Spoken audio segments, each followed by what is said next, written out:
Sean, we've done more than a half dozen of these debates, but tonight the fireworks flew, and we've got a winner here. How many of you came in here supporting Newt Gingrich tonight? Walked in here supporting him? We got 3 individuals who walked in supporting him. How many are supporting him now? Raise your hands. It is so rare that people change their minds. What was it that Newt Gingrich said that caused you to change your mind?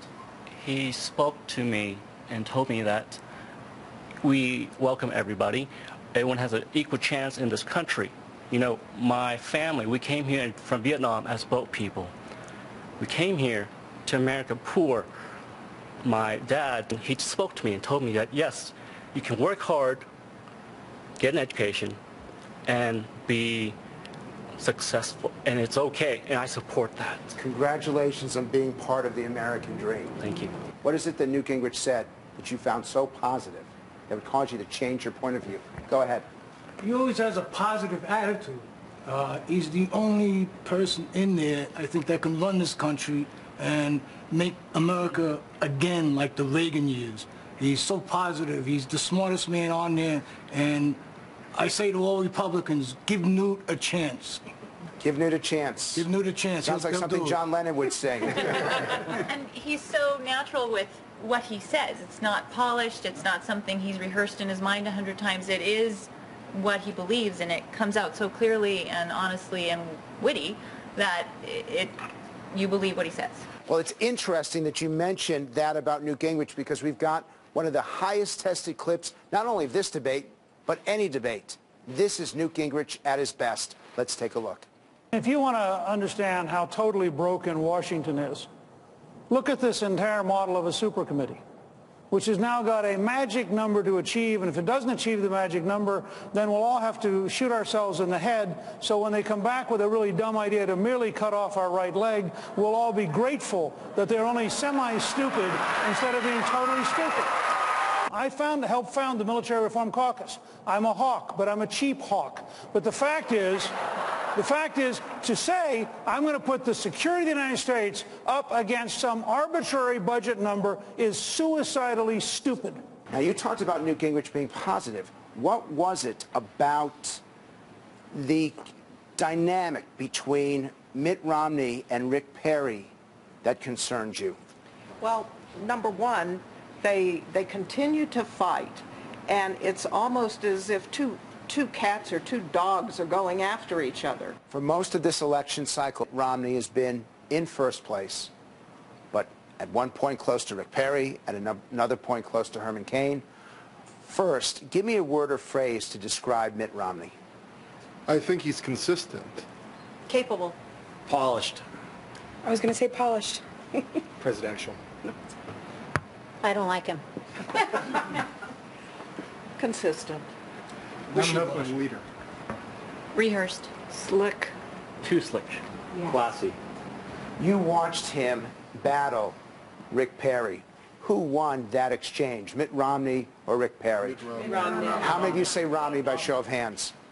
Why did Mitt Romney win that exchange?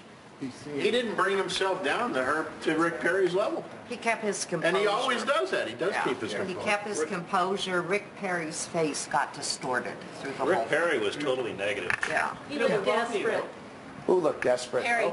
How did he look desperate? Yeah. He knows he's losing these debates and he wanted to look good, so he went on the attack. So let's take a look at one of the sharpest exchanges between the former governor of Massachusetts and the current governor of Texas, because you all did not like what you heard. And Governor Perry, you say you've got the experience. It's a bit like saying that, you know, the college coach that's lost 40 games in a row has the experience to go to the NFL. But the truth is, California, I'll say it again, California and Florida have both had no increase in illegal immigration, and yours is up 60% over the last 10 years. Governor Perry, 30 seconds to respond. Well, the bottom line is that we have a federal government that has failed. There is a clear problem here. And he hit the nail on the head a while ago. He said there was a magnet of people that will hire illegals, and you are number one on that list, sir. And people need to understand that. The dials collapsed. That was one of the worst showings that we've had in any of these debates. What is it? The two of them disagree with each other. Why were you so negative? I wanted to see Rick Perry come out and be a little stronger against Mitt Romney, but he went about it the whole entire wrong way. How much stronger could he have been? He did it in a disrespectful manner, and some of the things he pointed out were small in nature. Show of hands, how many of you thought Rick Perry was disrespectful? Show of hands, how many of you were offended by the way that he challenged Mitt Romney? So still most of you. Did any of you come in here supporting Rick Perry and now aren't supporting Rick Perry because of his performance in this debate? Why did you switch? I don't think he could hack it in the general election. He just didn't look presidential, and it's been that way in the past few debates. You switched. Why? He looked shallow to me, and I also didn't like his cheap shot. I thought his going after Mitt on that one thing about an employee, I think that was a cheap shot. It didn't help him at all. How many of you thought that that attack on Mitt Romney for hiring illegal immigrants was a cheap shot? Raise your hands. Cheap shot. But I want to make this clear to the people watching at home. If it came down to Mitt Romney and Rick Perry, and those were your only two choices, how many of you in this room would vote for Rick Perry? Raise your hands. And how many would vote for Mitt Romney? Raise your hands. I'll tell you what. I hope they're watching. Back to you.